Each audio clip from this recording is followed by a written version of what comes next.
Good morning, YouTube! Yesterday was my birthday, and after the regular stream, I had a bonus evening stream to wrap up the model debut and offer some insight on what I had discussed earlier. Today, on this bonus stream, I wanted to celebrate my birthday and to come back a little bit on the debut and expand a bit on stuff that I've talked about. So where does the RoboChuck nickname come from?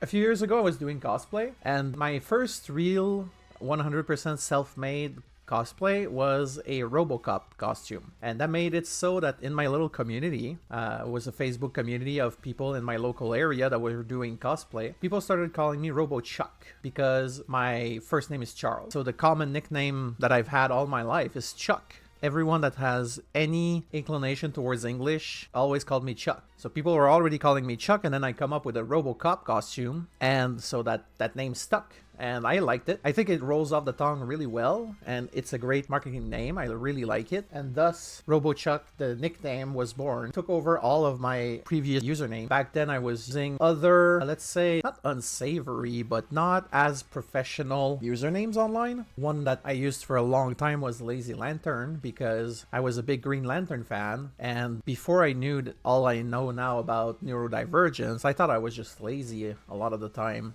Later, I wanted to kind of brand myself, and I was thinking that calling myself lazy in my username was not a great look. And when I put myself at something and I really apply myself, I am absolutely not lazy.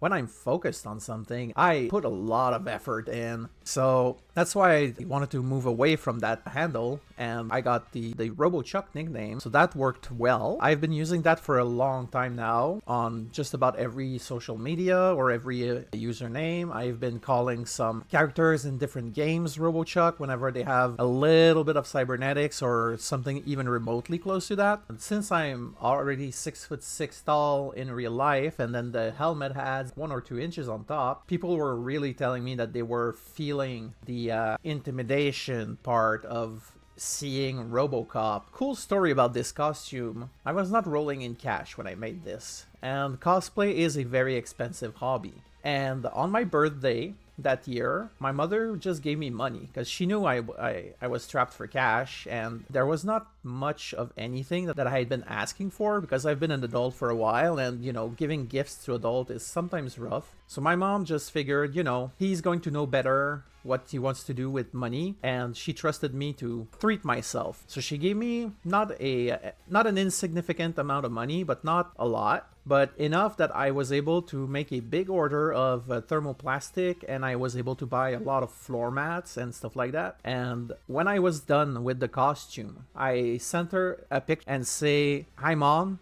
thank you for the birthday present." And she was really touched by that. That's something that she had not even anticipated I would be able to do with that money. And she knew that I've always been a big RoboCop fan. I've seen the original RoboCop movie when I was way too young to see it. But I've always been a fan of RoboCop since then. That big cosplay project thing was a good experience, and it was making a killing at cons. People were stopping me for pictures. People were telling me that I really nailed it. Myself, I'm kind of self-aware about the costume, and I know the areas that I would have wanted to correct or do better. Especially when I told people that this was the first big costume I did. People were really, really impressed, and it's just a shame that I didn't participate in the masquerade at that con.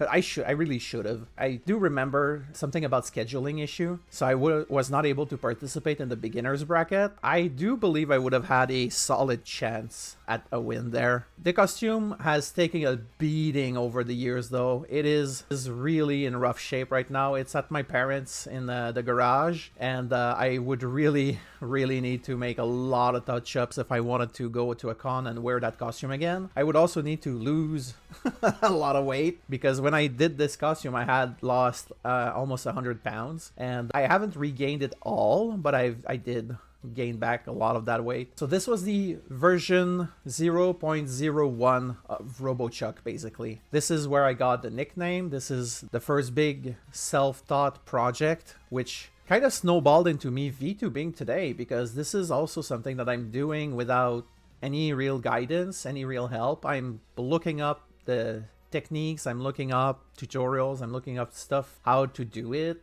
on the fly, and I'm trying my best. But this is the same mentality basically between this cosplay and VTubing. It's the same idea. It's just that something that I've decided that to apply myself to and do to the best of my ability on my own, and it's just the same principle, the same idea. This was the inception of RoboChuck.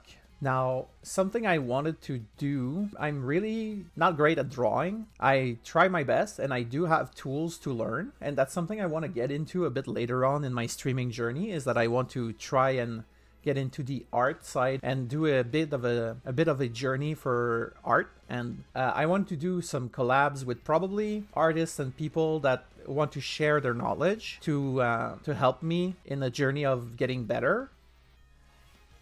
So when I first streamed a few years ago, I got affiliated, and I never really got into the whole subscribers and viewer privileges or viewer appreciation part of it, because I kind of burnt out trying to get affiliated, and not long after my work schedule changed, so I was going to change my whole stream schedule, change my work schedule. I had burnt out and I stopped streaming for a while, but now that I'm back streaming, I'm like, okay, still affiliated. I still need that little part of it is nagging the back of my mind ever since I got affiliated. So I got myself some emotes. Finally, I have a reason for people to subscribe to my channel.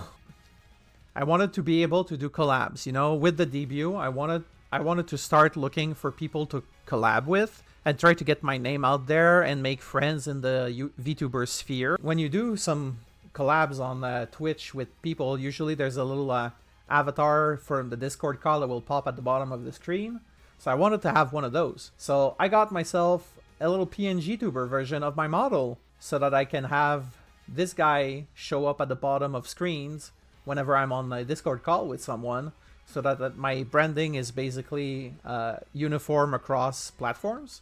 So this guy is going to be there. It's going to be my little avatar on Discord calls. So there's a few people that I wanted to thank. Of course, there's the artist Rin TQ. Thank you for everything. Thank you for being so receptive to my crazy demands. Thank you for being very positive in our interactions. You've been a blessing. I couldn't have asked for better for a first commission and for a first model, rigger, and artist. I really, really appreciated the experience. I want to thank Kira P_Raptor Girl. When I started following VTubers this summer, she was not partner yet. She was doing a hard partner push. And just her genuineness, her positivity, and her craziness, because, you know, I'm not going to pretend she's not an insane person, really, really sold me onto VTuber. This summer, I started dipping my toes in the VTuber world because I was off of work on a medical work stoppage. I was really low. I'm not going to lie. I wasn't feeling great. And Kira P Raptor Girl was pushing for partner, and I was part of that community that helped her with the push. Whenever she'd be online, since I was on a work stoppage, I would either go and actively chat, or even if it's just lurk, to help her reach her concurrent viewer goals. And I started getting myself involved in the community, in our Discord community. And when the funny thing that happened is that she was taking a break because she was doing 2 conventions back to back, and she left for the first convention. Right before she left, she submitted her partnership application because she hit the numbers, and she was away at the con, and someone in the subscribers chat noticed that the checkmark appeared on her channel next to her name. So we started losing our shit in the subscribers channel, and then she got the email and she realized, and everyone was so elated, was so happy. It was such a great moment to be a part of, and feeling like I helped. It made me feel like I belonged somewhere, and it helped me a lot this summer. The other person then that I want to shout out afterwards is Rose Doodle. Rose. What can I say about Rose? That's that's safe for work.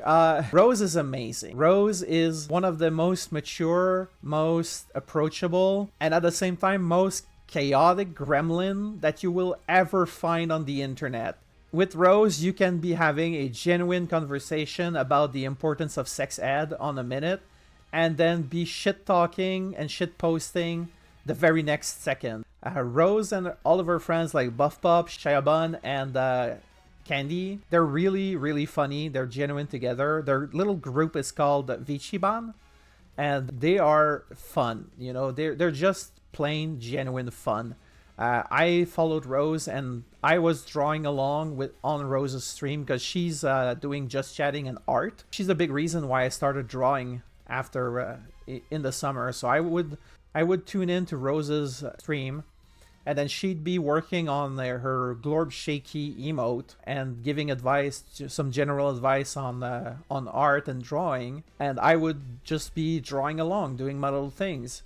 And it was a really fun experience. Since I went back to work, you know, I work 12-hour shifts at night. I am now asleep when she streams, so I cannot watch her as much as I used to.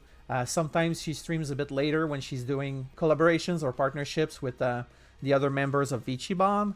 But now, sadly, the way I have to consume Rose's contents is mostly through clips and VODs. I cannot be there live anymore. The schedule don't match. But I really liked watching Rose doodle. She is amazing. Another big inspiration I had this summer is Red Claw. Red Claw is the first guy VTuber I followed, and his unapologetic self-confidence really convinced me that I could do this too. When we raided after a QRP stream, we watched Red Claw, and just his unabashed self-confidence really convinced me that, you know, who cares? Who cares if it's mostly women there? Just be yourself. Just do your thing and be yourself, and people will gravitate towards you. That's fine. It's all you need. You just need to do it. Just do it. I might not have watched him as much as the other VTubers I've mentioned as of yet, but watching him was really instrumental in me deciding that I could do it too, and so I wanted to shout him out. And the final shout out I want to make is Coco Nuts. Now, Coco, I love Coco. I will fully admit Coco's stream is complete chaos. Coco is the complete opposite of everyone I've shouted out until now, and that's why I was keeping her for last. Coco's stream is basically chat using TTS to make the life of her and the people collabing with her as hard as possible. She is insane. Her as a person is insane, and her chat and community is completely bonkers. It is overstimulating. It is copy pasta galore. It is spamming. It is everything that I thought I would hate about watching streamers, but it is so much fun. When you start to get into groove of it, and you learn the community memes are, when you really give her a shot and you really give her chat a shot, that's when you get into it. And I am completely brain rotted by her stream and her community. They are so fun. I will yell XDX in real life. There's the meme vertical bar in her chat. Everything is vertical bar, and then XDX vertical bar. And so now in real life, when I hear vertical anything, if I hear the word vertical, in my head it's immediately XDX vertical something. At work, vertical integration, and in my head I'm trying to stop myself from laughing because in my head immediately it goes XDX vertical integration. Coco is so fun. She has that funny antagonistic relationship with her chat. Chat loves her, she loves chat, but you're kind of artificially toxic towards one another, and it's so much fun. So if you really want to have a weird watching experience, but you really want to give it a shot, well, just go watch Coco Nuts. So thank you, Coco. Thank you for being the most entertaining thing I've seen, the most pure form of entertainment. You know, there's no rhyme or reason to it. It is just 100% entertainment, brain dead, watch and laugh entertainment. I love it. I love that stream. The things that I'm going to do in the near future to try and continue growing, the niche in tutorial I would like to occupy is not the beginners, and it's not a very highly competitive either. It is what I consider an underserved part of the community, which is People that are trying to go from being intermediate, they're not beginners anymore. They know the theory beneath the game, they know stuff like that, but they don't know how to progress to the higher level, and all they think that it is luck, which it's not. The difference between an intermediate player and an advanced player is not just pure luck. There is a technique to it, and that's the part that is very underserved. What I had to do to figure out what I was doing wrong when I was moving past being a beginner player, what I had to do was go and watch people like Victoria Frontier and just concentrate on their run, slow down the footage, pause. He's not necessarily always explaining every single one of his choices. He's very good. Usually he will explain some of the weirder choices he makes, but there's a lot of smaller decisions that he doesn't explain, and he's very fast going past some of those turns. And I want to serve that audience. I want to serve those players that are trying to figure out how to move past the hurdle of being a beginner player that knows more than the average beginner, but is not advanced yet. Thanks for being there for the stream highlights. It was a lot of fun to celebrate and reminisce. Make sure to hit that subscribe button and like the video. Come by on my Twitch stream for more Uma Musume and many more projects to come. Until then, see ya!